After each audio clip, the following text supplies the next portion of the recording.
Hi friends, சூப்பரான ஒரு Chettinad chicken gravy எப்படி செய்யலான்னு பார்க்கலாமா? இதுக்கு சிக்கனை வாஷ் பண்ணி எடுத்துக்கிட்டேன். அதை மஞ்சத்தூள் போட்டு நல்லா கழுவி எடுத்துக்கிட்டு இதோட உப்பு, இஞ்சி பூண்டு பேஸ்ட்டு, மிளகாத்தூள் சேர்த்து மிக்ஸ் பண்ணி வச்சுட்டேன்.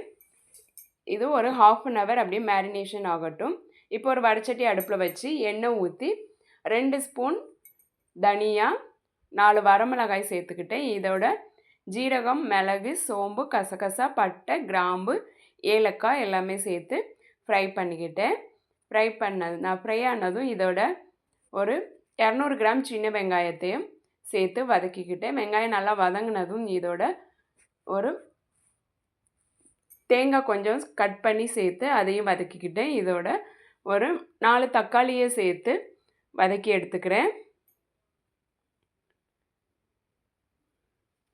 தக்காளி நல்லா வதங்கினதும் இதோட ஒரு 10 முந்திரி பருப்பையும் சேர்த்து வதக்கி ஆற வச்சுக்கிறேன்.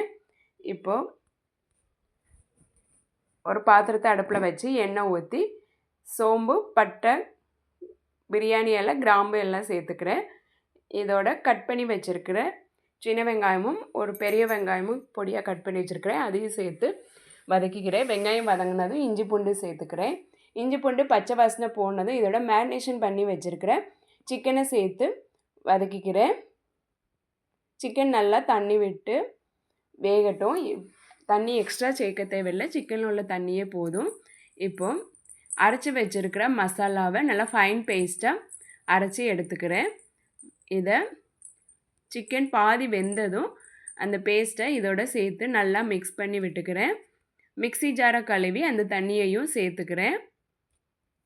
வேறு எக்ஸ்ட்ரா எதுவும் தண்ணி சேர்க்காம மசாலாவும் சிக்கனும் நல்லா மிக்ஸ் ஆகணும். அதுக்காக லோ ஃப்ளேமில் வச்சு நல்லா வேக விடுறேன். இதோட தேவையான அளவு உப்பும் சேர்த்துக்கிறேன்.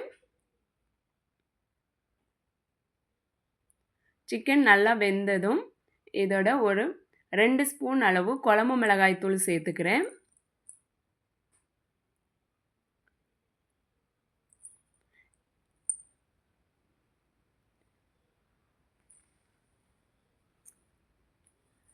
எண்ணெய் பிரிஞ்சு வந்ததும் இதோட தேவையான அளவு தண்ணி சேர்த்து நல்லா கொதிக்க வச்சு மல்லி இலை தூவி இறக்குனா சூப்பரான செட்டிநாடு சிக்கன் குழம்பு ரெடி. நீங்களும் செஞ்சு பாருங்கள். இந்த வீடியோ உங்களுக்கு பிடிச்சிருந்தா லைக் பண்ணுங்கள், சப்ஸ்கிரைப் பண்ணுங்கள், கமெண்ட் பண்ணுங்கள். தேங்க்யூ.